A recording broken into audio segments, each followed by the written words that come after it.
Les invito a buscar en sus Biblias, Primera de Pedro, capítulo 5.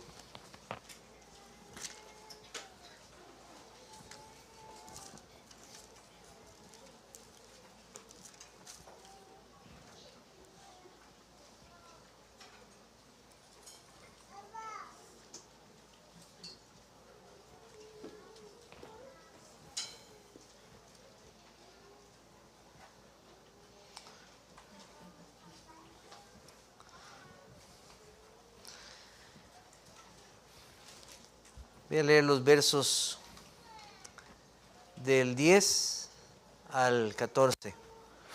Dice: mas el Dios de toda gracia, que nos llamó a su gloria eterna en Jesucristo, después que hayáis padecido un poco de tiempo, Él mismo os perfeccione, afirme, fortalezca y establezca.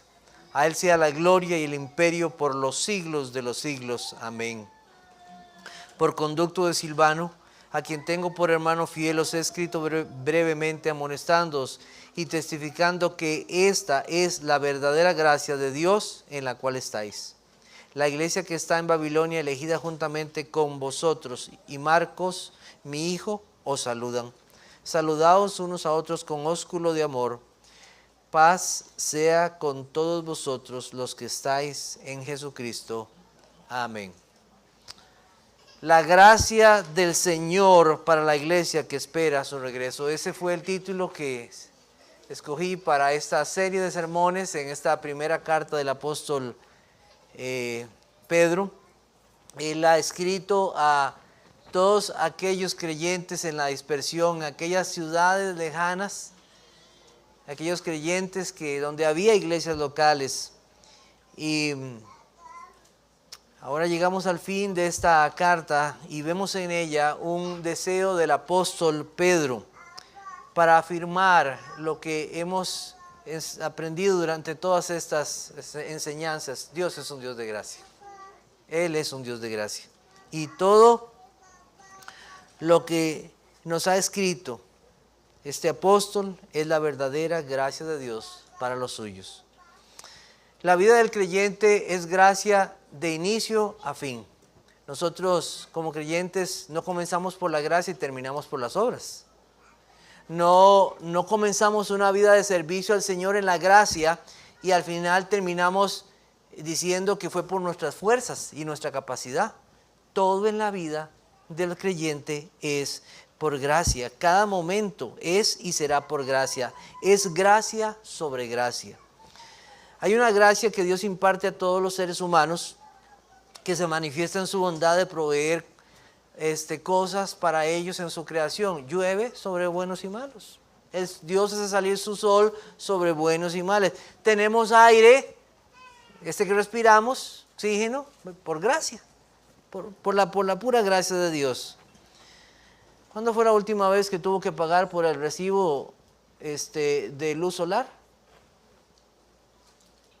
¿Cuándo le llegó un recibo por eso? ¿Te cobro este mes por la luz del sol que recibiste?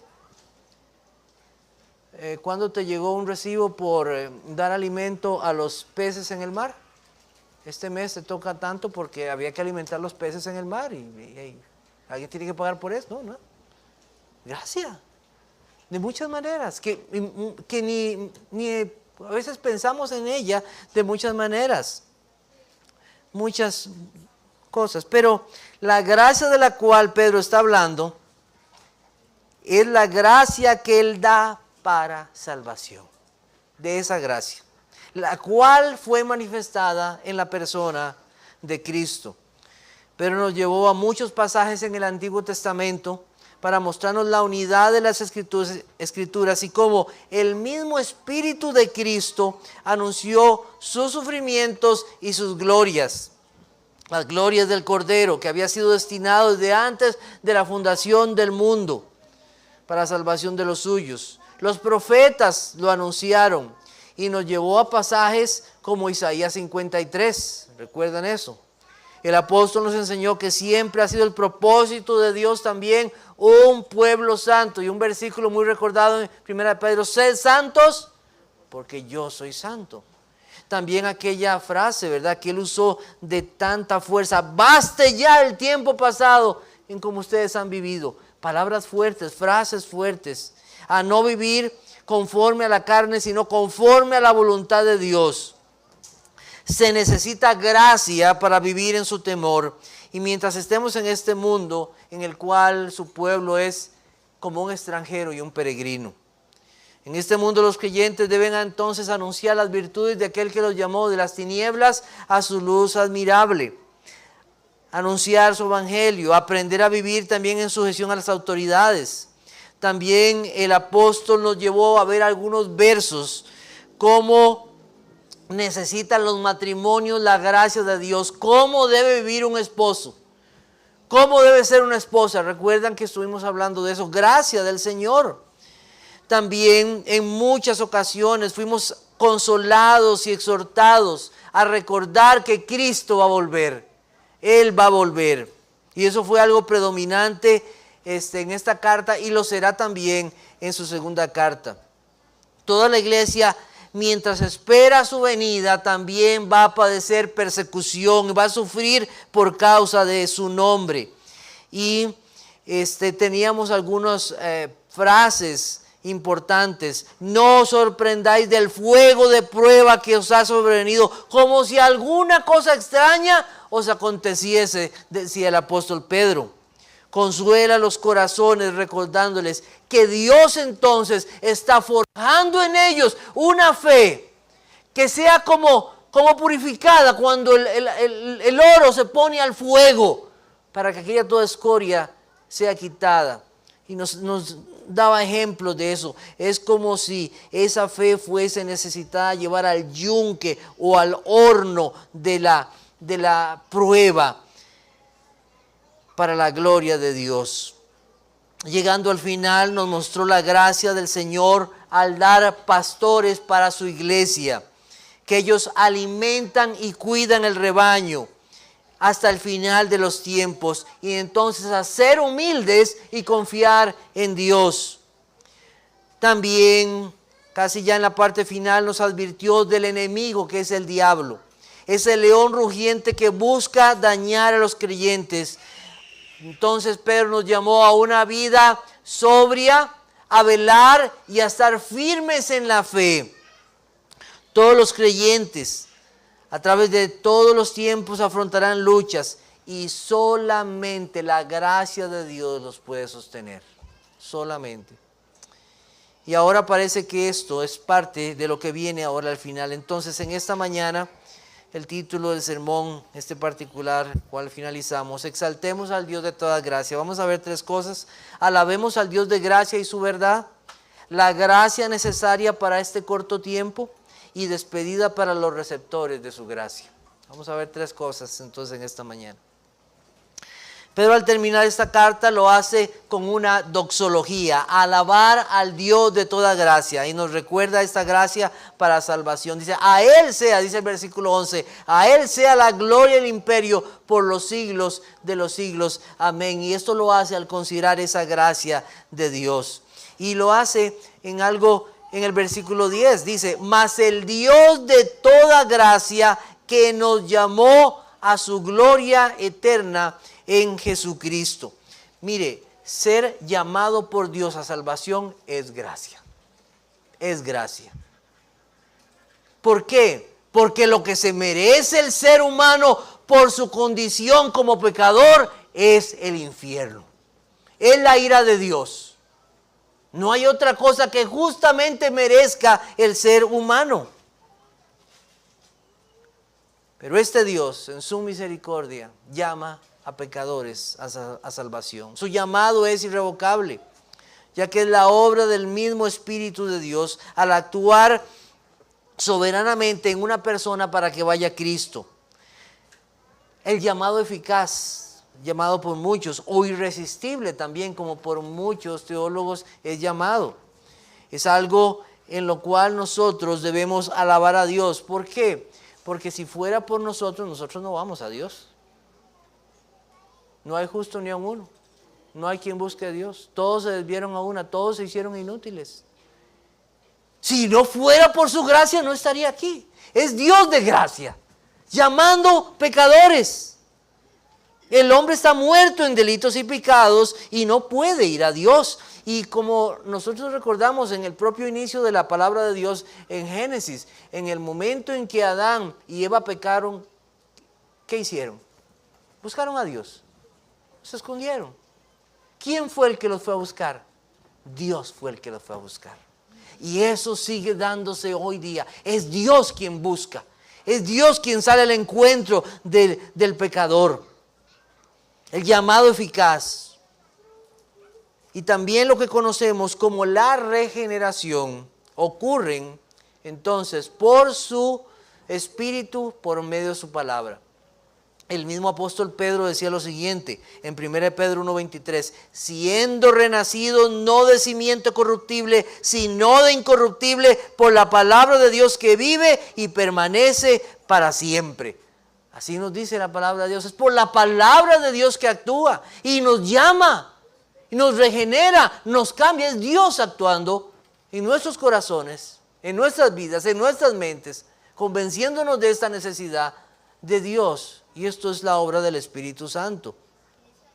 El mismo apóstol, o el apóstol Pablo, en 2 Timoteo 1:9 nos recuerda que la salvación no es posible si no hay este llamamiento. Tiene que haber este llamamiento para que haya salvación. Dice, quien nos salvó y llamó con llamamiento santo, no conforme a nuestras obras, sino según el propósito suyo. Y la gracia. Dice así, la gracia que nos fue dada en Cristo Jesús antes de los tiempos de los siglos. El llamamiento está en el plan de Dios de salvación para su pueblo. Dice Romanos 8:30, a los que predestinó, a estos también llamó. Y a los que llamó, a estos también justificó. Y a los que justificó, a estos también glorificó. El llamamiento de Dios es una doctrina que al hombre no le gusta. No le gusta. ¿Por qué? ¿Y por qué lo humilla? Porque la salvación está en Dios, porque el hombre quiere. Yo puedo ir, hay algo en mí. Hay algo en mí. No, es Dios actuando en cada uno que Él quiere para su gloria, para su honra. Y Pedro no tiene ninguna dificultad de enseñarlo. Es el Dios de gracia quien llama. La salvación le pertenece a Él. Y vean qué hermoso lo que dice el versículo 10 para recordarnos esto. Dice, más el Dios de toda gracia que nos llamó, y dice ¿qué? A su gloria eterna. A su gloria eterna. Nos recuerda a dónde vamos y por quién vamos ahí. Creo que en este momento uno debería parar con un verso como este ahí, y en ese dice que nos llamó a su gloria eterna, y decir dentro de su corazón, oh Señor, gracias. Gracias, porque tengo la bendición de que tú me hayas llamado a tu gloria. Es como si estuviéramos recordando aquel momento en la cruz del Calvario, cuando está aquel malhechor y le dice, acuérdate de mí cuando vengas en tu reino. Y le dice, sí, hoy estarás conmigo en el paraíso, hoy mismo. Gracia para un pecador. Gracias porque nos llama. Gracias porque nos lleva con Él. Es el Dios de toda gracia. Mire, todos los regalos de su gracia que hemos recibido en esta vida, porque hemos recibido muchas cosas por pura gracia, no son nada y se marchitan a la luz de la verdad de esto, que podamos estar con Él en gloria con Cristo. Todos esos se marchitan. Pedro nos ha amonestado. Parakaleo en griego, y lo que significa llamar a alguien.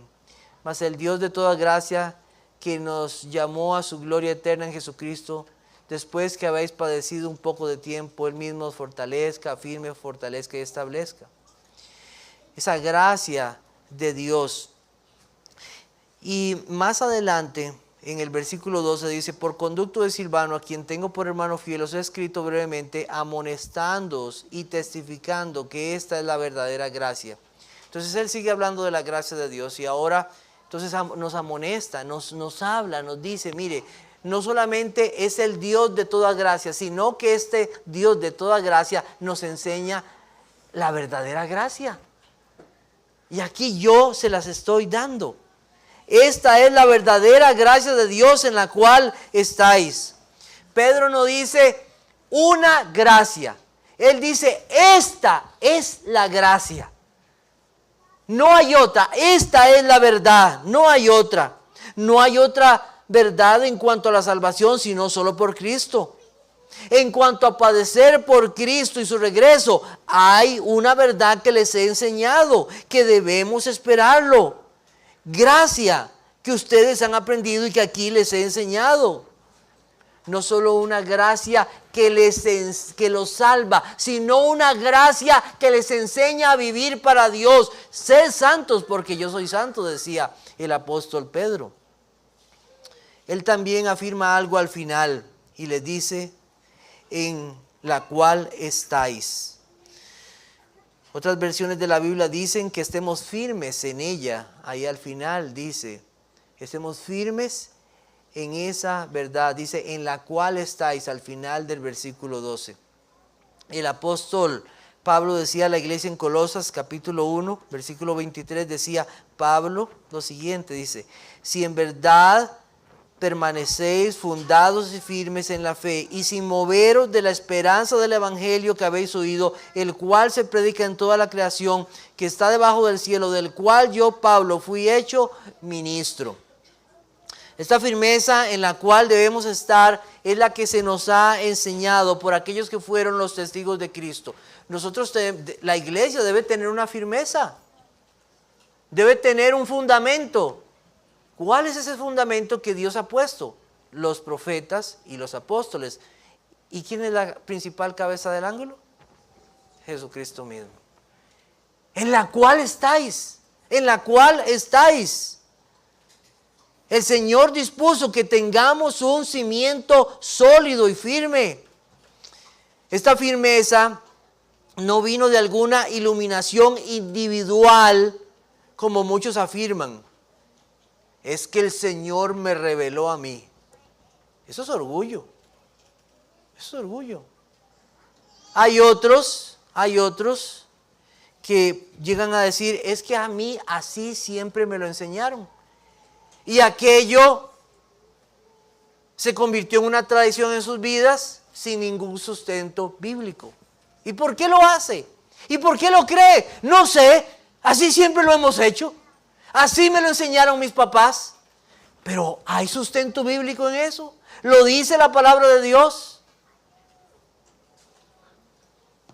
Debe haber una firmeza en la vida de todo aquel que se dice que es hijo de Dios y creyente de Dios. ¿Dónde está? ¿Cómo vimos el apóstol Pedro una y otra vez? ¿Recuerdan cómo él usaba pasajes del Antiguo Testamento para enseñar verdades que aquí tenemos? La regla fide, la regla de la fe. Hay una unidad en toda la palabra. Y Pedro la trae para que nosotros tengamos firmeza de lo que se nos está enseñando. La iglesia de Cristo se le ha encomendado la misión de enseñar todas las cosas. Vayan y enseñen. Mateo 28, 19. Enséñenles. ¿Cómo las van a enseñar? La iglesia tiene que confesar algo. La iglesia tiene que enseñar algo e interpretar esta palabra, como hemos visto hoy en la mañana y como se nos ha estado enseñando. Le pregunto, ¿cuál es la firme verdad en la cual usted se mantiene? ¿Cuál es la firme verdad en la cual usted se mantiene? ¿Cuál es el evangelio que usted cree? ¿Es el mismo que predicó Pedro, Pablo y los otros? ¿Es el mismo? Mire, hay quienes no dan importancia a esto de la firmeza en la fe y divagan. Un día creen una cosa y otro día creen otra. Yo he conocido personas, un día, pero ¿y ahora por qué?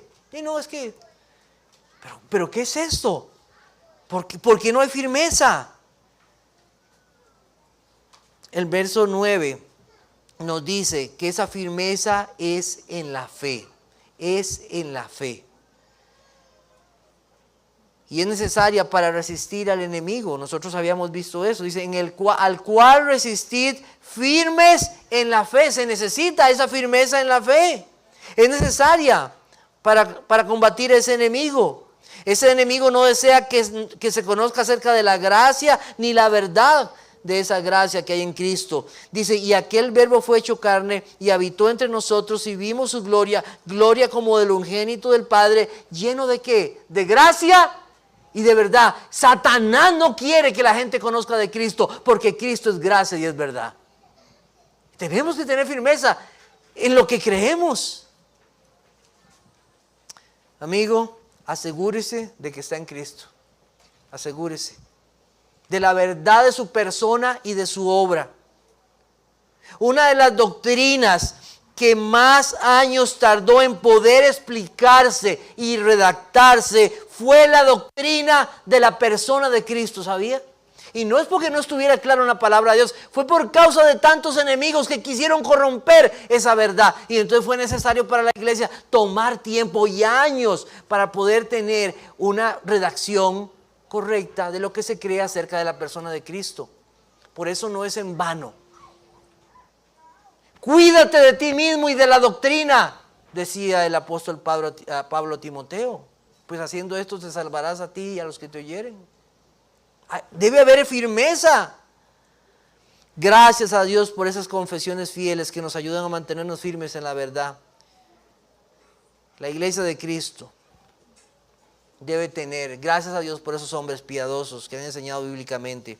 A Dios sea la gloria por su verdad y su gracia. A Dios sea la gloria y el imperio para siempre. Amén.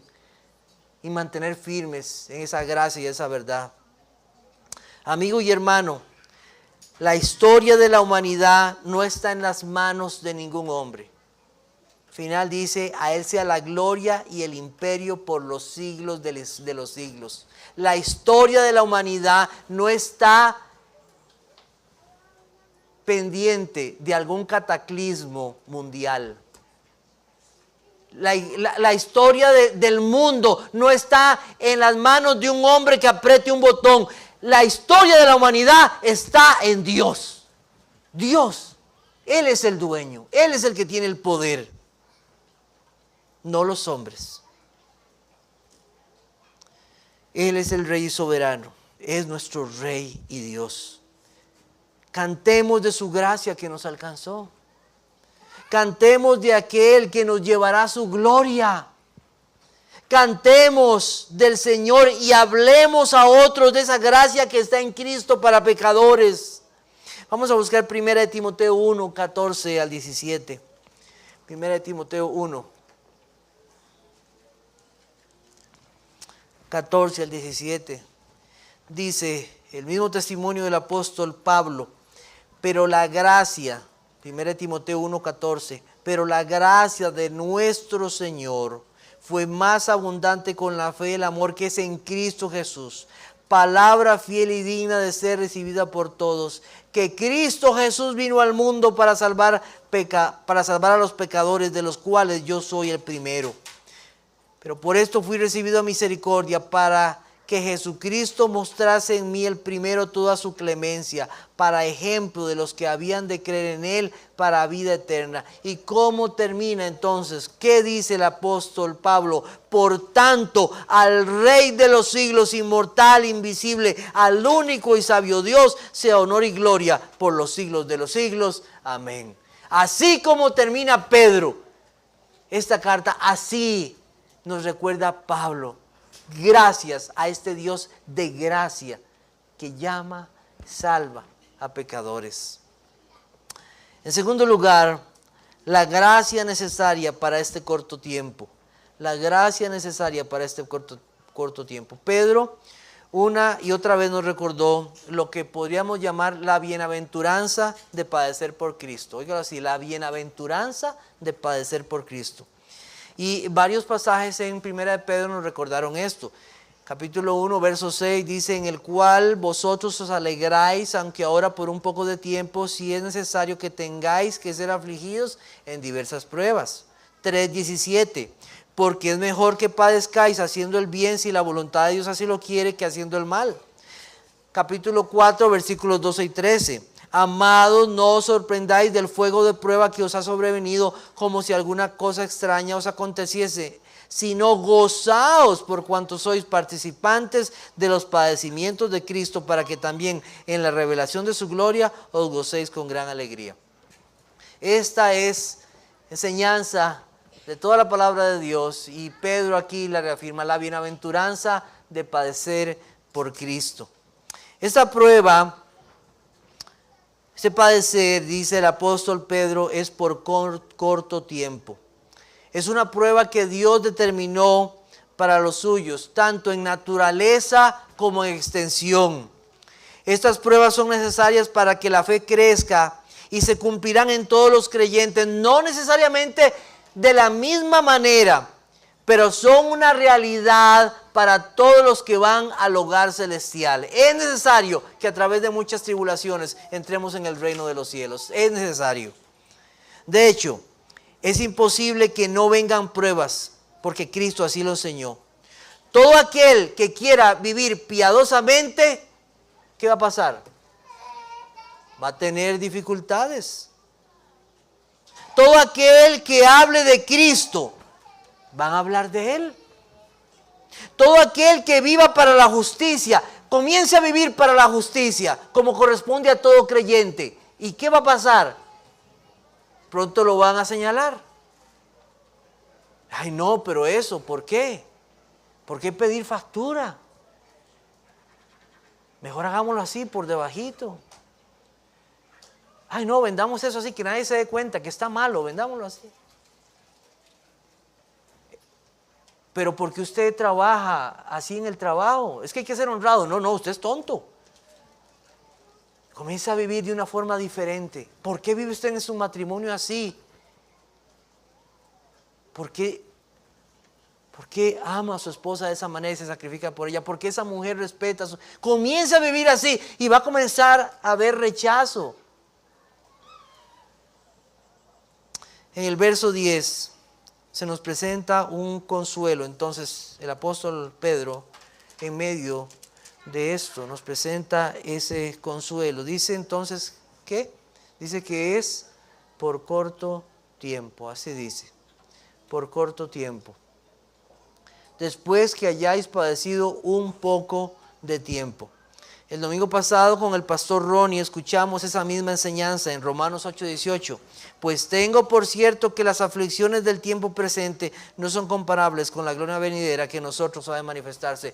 ¿Qué? 50, 60, 70, 80 años. En comparación con esa gloria que ha de venir, ¿cuántos años te permitirá el Señor vivir? Como decía el pastor Ronnie, estas pruebas no son necesariamente la pérdida de un trabajo, o no tener una casa propia, o no haberse casado. Aunque en medio de estas cosas, Dios puede tratar con nosotros de una manera particular. Pero es más bien en aquellas situaciones que vienen por obedecer a Cristo, por ser discípulos del Señor, por hacer aquello que Dios nos manda, y entonces tengamos que ser acusados falsamente, ser perseguidos, ser encarcelados y algunos hasta morir. Así sucederá. ¿Cuál es la confianza que tenemos en este breve tiempo de prueba? ¿Qué es la confianza que tenemos? Versículo 10 dice: después que hayáis padecido un poco de tiempo, Él mismo os perfeccione, afirme, fortalezca y establezca. ¿Qué confianza? Que en este corto tiempo Él está haciendo su obra en nosotros. Él nos va a perfeccionar o restaurar. Lo que Él comenzó, lo va a perfeccionar. Y Dios no va a perfeccionar nada que no haya comenzado. ¿Qué es esto? Esto es ser conformados más a la imagen de Cristo. Aunque todo creyente tiene la plenitud de Cristo, eso no significa que entonces no necesite crecer, ya que todos llegamos a la fe como niños. Y en la sabiduría del Señor, Él ha determinado medios para ese crecimiento, para ese perfeccionar. Para Pablo es necesario entonces la prueba en el cuerpo para comprender lo que debía ser suficiente para él en su gracia. Y estoy hablando del caso particular de del apóstol Pablo, cuando el Señor determinó para él, para que él no se exaltase, para que no se elevase, no se enorgulleciera, un aguijón en su carne, algo que le atormentaba. Y el Señor que le dijo, 3 veces he rogado, él dijo al Señor, y el Señor dijo, no, usted lo que no necesita curarse, usted lo que necesita es mi gracia, bástate mi gracia. Eso es. ¿Para qué, Señor? Para que el poder de Cristo se manifieste en ti y repose en ti. Era necesario esa prueba física en su cuerpo para ver más el poder de Cristo en su vida. Que el Señor nos ayude a vivir así. No, Señor, si esto es necesario para mi vida, tú sabes que es lo mejor. Y si es para que Cristo sea conformado más en mi vida, amén, gloria a ti. Gloria a ti. Él mismo, Dios mismo se está encargando de eso. Y Él determinará la naturaleza y el tiempo de esa prueba. Él sabe qué es lo que hace. Nosotros siempre debemos de confesar esto y yo le digo a los hermanos, recuerde, Dios es bueno y para siempre su misericordia. Recuérdelo siempre, aún en los momentos difíciles. Necesita entonces ponerse. El apóstol Pablo en muchas ocasiones se vio en dificultades que él mismo en sus fuerzas no podía sobrepasar. En momentos me vi casi expuesto a la muerte. Así él decía, casi a la muerte, para que no confiara en mí mismo, sino confiara solamente en Dios.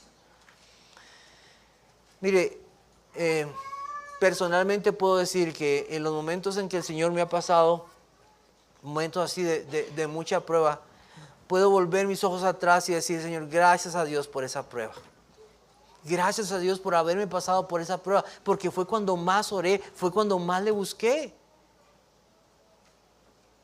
Y fortaleció mi fe, pero también puedo volver tiempo atrás y decir, me arrepiento de aquellos momentos en mi vida en que dudé del Señor, en que no me entregué a Él y fui pasado por muchos momentos de lloro y de quebranto por no ir a Él en oración, por no buscarlo. Entonces, ¿qué es necesario? El Señor actúa y trabaja en nuestras vidas firmes y estables. El Señor ama a los suyos y desea que sean firmes en la fe. Cristo amonestó a los suyos por su poca o débil fe.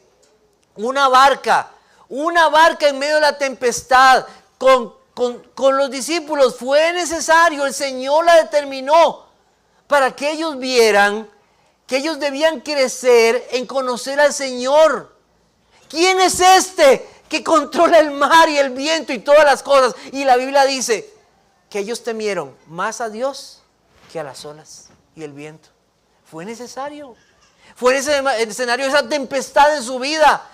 ¿Cuál prueba Dios está trayendo en su vida para que usted vea el poder de Dios y vea a Dios? Y para que esa fe se afirme en su vida y solo en Él. Solo aquellos que han construido su vida en Cristo podrán estar firmes. Una casa que tiene como fundamento la roca no caerá en medio de las inundaciones. Pero los que han construido su vida en las arenas de esta vida no pasarán a la otra vida. Hay un canto muy recordado. Nada, no nada me ha de mover. Nada, no nada me ha de mover. Pues cual la roca eterna de los siglos, firme estaré. ¿Dónde está su firmeza? ¿Qué tipo de prueba pondrá el Señor en su vida para probar su corazón? Solo el Señor sabe. Pero le puedo decir que Dios no hace eso porque no le ama, sino porque le ama es que vendrán pruebas. Es porque le ama. Tribulaciones y serán necesarias para fortalecer nuestra fe. Estables. Tiene que ver con nuestra confianza segura en Cristo. En medio de las pruebas nos puede venir el temor y la angustia. Por ejemplo, los que no confían en Cristo.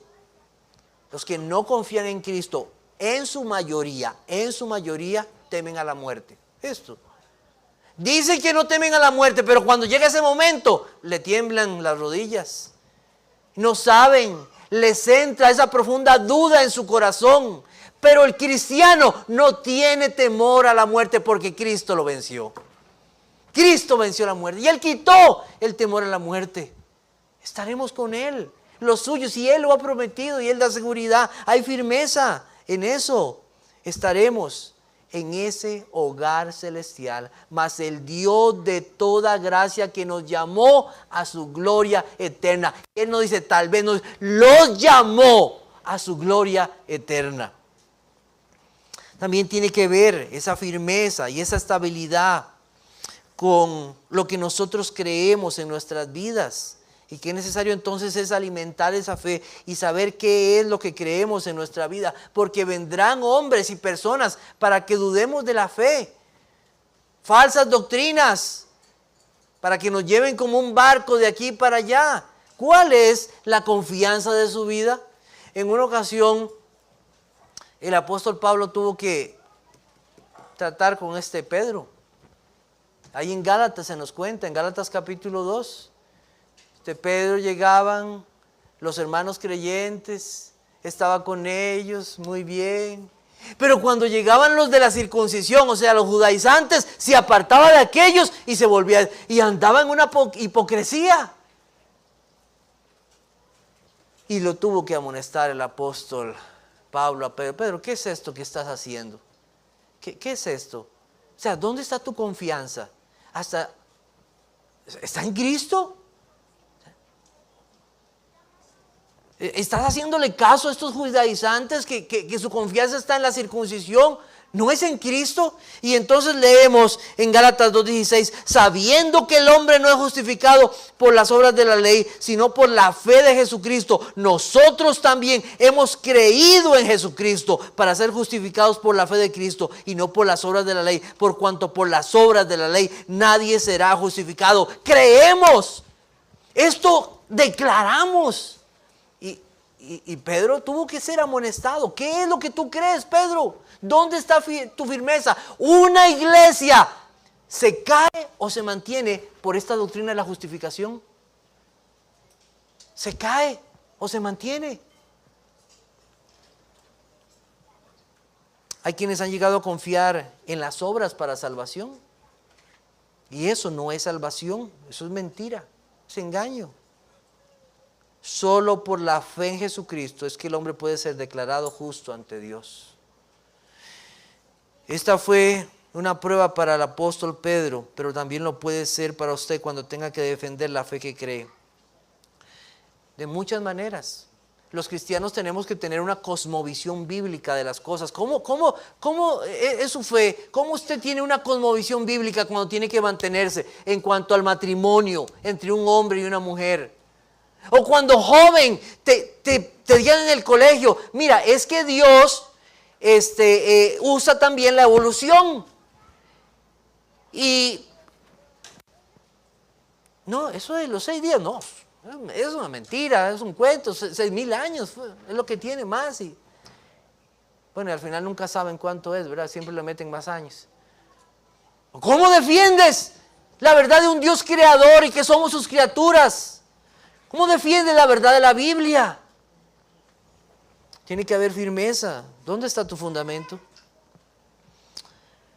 Alabado sea el Señor, que no dejará a su pueblo. Todos los que son llamados, todos los que han recibido su gracia para la salvación, van a ser perfeccionados, afirmados y fortalecidos hasta el día final, porque Él lo prometió. Él lo prometió. Él mismo dice, os perfeccione, afirme, fortalezca y establezca. Sí, momentos difíciles, momentos de pruebas. Dijo el Señor Jesucristo, la mujer cuando da a luz tiene dolor porque ha llegado su hora.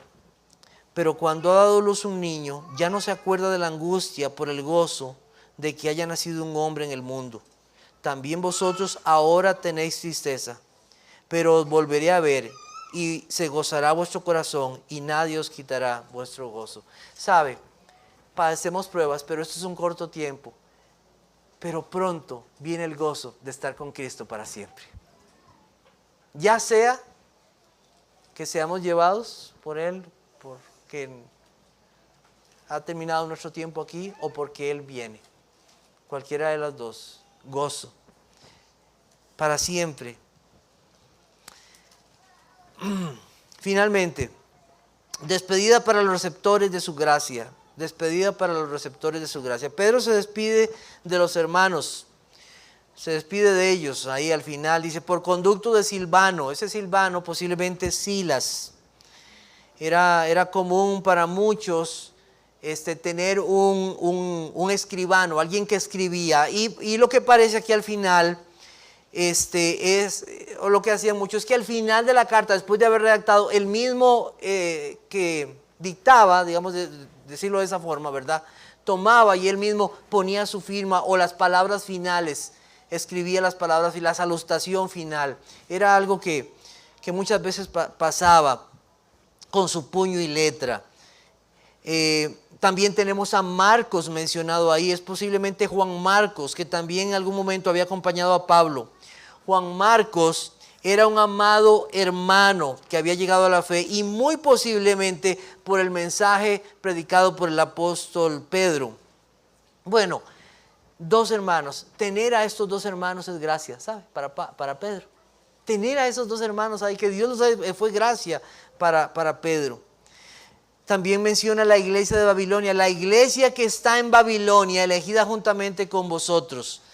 Es posible una referencia a la iglesia en Roma y se habla de esta manera como posiblemente que los que han estudiado esto y los comentaristas, que es una forma de esconder y proteger a los hermanos de las persecuciones. Pero también hay algo que debemos de ver, que aún en medio de un pueblo, de una nación tan terrible, de una ciudad tan vulgar, tan llena de tanta perversidad, de tanta idolatría como era Roma, ahí había una iglesia de Cristo. Y no importa dónde pueda estar la iglesia de Cristo, mientras esté formada de aquellos que son santos, para que sean luz ahí. Y ahí tenía el Señor Jesucristo una iglesia en ese lugar. Manda un saludo. No importa. Es la iglesia universal, pero también la iglesia visible de Cristo. Pedro entonces da una orden a los hermanos de aquellas ciudades distantes. Dice, saludaos unos a otros con ósculo de amor. Dice ahí la palabra de Dios. Varias versiones de la Biblia incluyen un beso santo de amor. La palabra santo, algunas versiones. Eso era un beso en la mejilla que debía mostrar afecto y fidelidad. Recordemos las palabras de Cristo a Judas en Lucas 22, 47 y 48. Mientras él aún hablaba, se presentó una turba. Y el que se llamaba Judas, uno de los 12, iba al frente de ellos y se acercó hasta Jesús para besarle. Entonces Jesús le dijo, Judas, ¿con un beso entregas al Hijo del Hombre? ¿Qué hay detrás de ese acto de cercanía?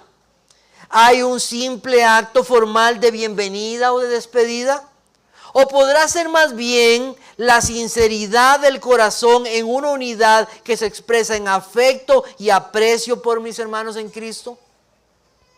A mediados del siglo II, Justino Mártir, quien fue destacado como defensor de la fe, describe que la práctica de saludarse unos a otros con un beso santo era parte acostumbrada del culto cristiano.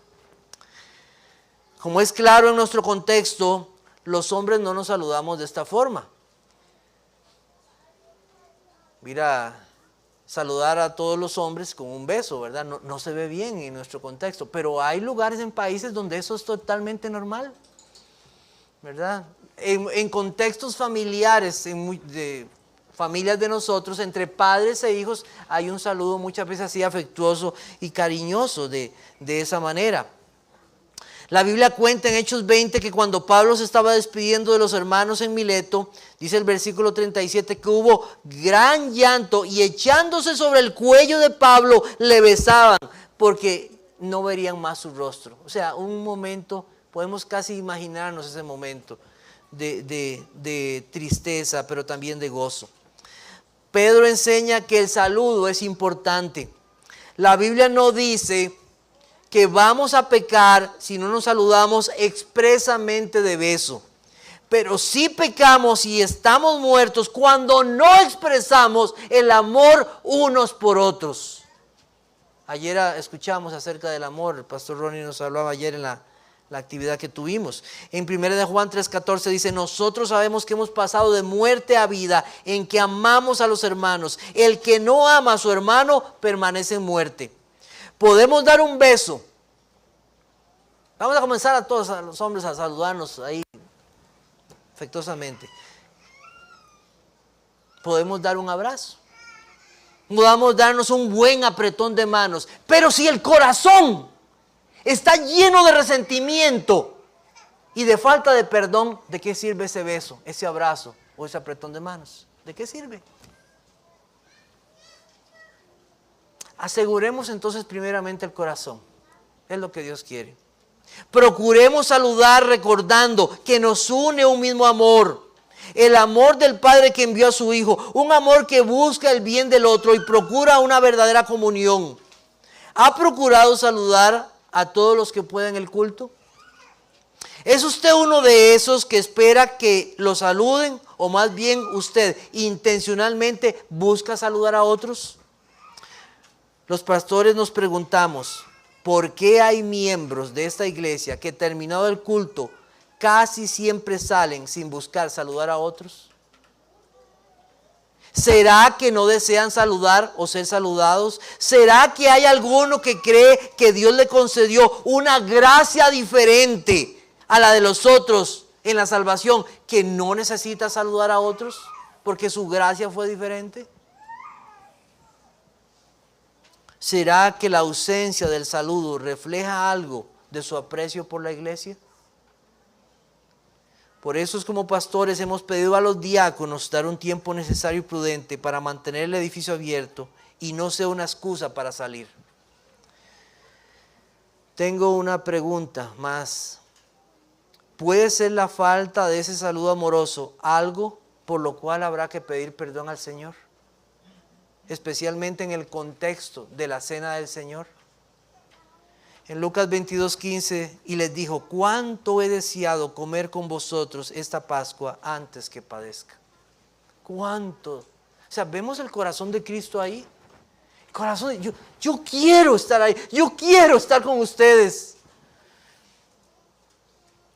Esa cena era el recuerdo perpetuo de su amor al dar su vida por ellos. Es la comunión de los salvados por su sacrificio. Los creyentes nos saludamos en amor, ya que nos une el amor de Cristo al dar su vida por nosotros. Finalmente, el apóstol Pedro termina recordándonos que la paz sea con todos los que estáis en Cristo. No es un mero shalom, no, es la paz en Cristo. Es en Cristo. Esa fue parte de la bendición de los que han recibido su gracia, saber que están bien con el Padre por medio de su Hijo. Gracia y paz. Así comenzó Pedro esta carta y así termina su carta. Gracia y paz para todo su pueblo, para todos sus hijos. Tengo dos breves consideraciones, ya que hemos visto muchas de esas a través del mensaje. Juan Calvino describió la adoración a Dios como el principio y fundamento de la justicia. ¿Qué es adorar o exaltar a Dios? Es rendirle el honor que se le merece. Pero nos ha hecho ver, admirar, exaltar al Dios de toda gracia. Nos ha señalado a quién debemos admirar y de quién debemos asombrarnos. A Él sea la gloria y el imperio por los siglos de los siglos. Amén. A Él, al que nos amó, al que nos llamó, al que nos fortalecerá usando pruebas, al que nos ha preparado moradas en lugares celestiales y que un día vendrá por los suyos. Gracia y adoración van juntos, caminan juntos. Es el Dios de toda gracia. Recordemos esto, porque por gracia sois salvos por medio de la fe, y esto no de vosotros, pues es don de Dios, no por obras para que nadie se gloríe. ¿Quién debe ser glorificado? Dios. no nosotros. Al Dios de toda gracia debemos glorificar. Rindamos adoración, honra y honor al que la merece, porque solo a Él le pertenece. Como hemos escuchado en el himno, maravillosa gracia vino Jesús a dar. Más alta que los cielos, más honda que la mar, más grande que mis culpas clavadas en la cruz. Es la maravillosa gracia de Jesús. Será una razón de nuestra anímica e insincera adoración a Dios el hecho de que no estamos adorando al Dios de toda gracia y no le hemos conocido verdaderamente. Porque si conocemos al Dios de toda gracia y lo que ha hecho, que nos ha llamado, que nos ha fortalecido, que nos ha consolado, que nos ha preparado lugares celestiales, ¿no debería ser nuestra adoración una correspondencia de esa gracia que hemos recibido? Que Dios nos perdone cuando nuestra adoración a Dios, en toda nuestra vida, no solo en los cantos, sino en las oraciones, en nuestra lectura, en nuestra vida particular, no ha sido correspondida verdaderamente a esa gracia que hemos recibido.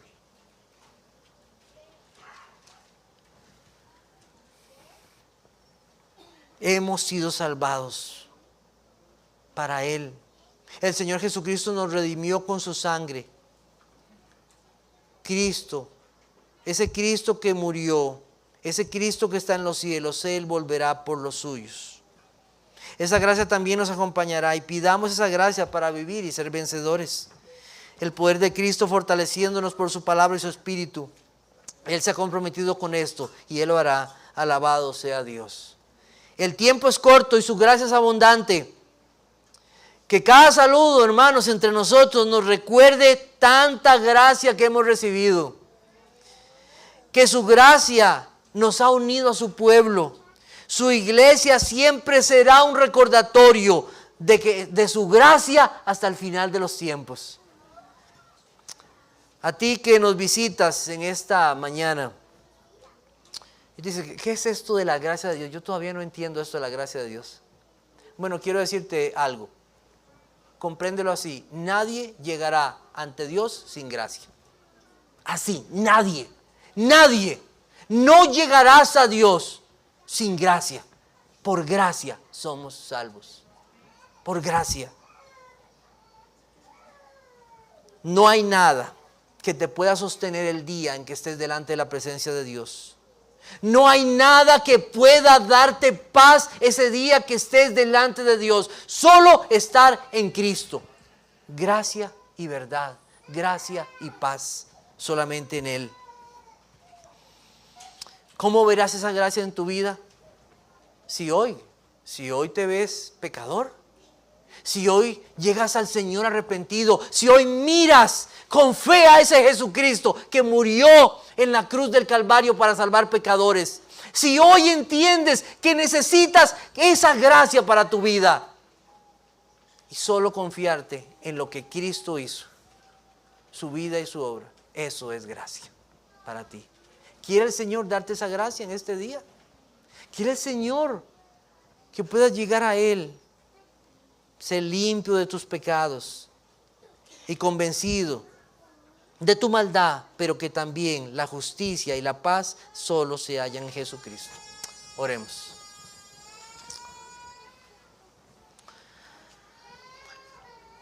Señor, te damos gracias en esta mañana que nos has dado